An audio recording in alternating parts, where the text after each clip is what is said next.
بسم اللہ الرحمن الرحیم۔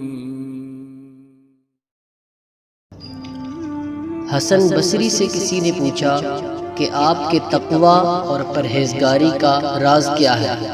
آپ نے فرمایا میں نے 4 چیزیں سمجھ لی۔ کوئی بھی میرا رزق نہیں چھین سکتا تو میرا دل مطمئن ہو گیا۔ نمبر 2، میں نے خود عبادت کرنی ہے، کوئی دوسرا میرے لیے عبادت نہیں کر سکتا تو میں نے عبادت شروع کر دی۔ نمبر 3، میں نے سمجھ لیا کہ اللہ مجھے دیکھ رہا ہے، چنانچہ مجھے گناہ سے شرمندگی محسوس ہوئی۔ نمبر 4، میں نے سمجھ لیا کہ موت میرا انتظار کر رہی ہے تو بس میں نے اللہ سے ملاقات کی تیاری شروع کر دی۔ اللہ ہمیں بھی ان باتوں پر عمل کرنے کی توفیق عطا فرمائے، آمین یا رب العالمین۔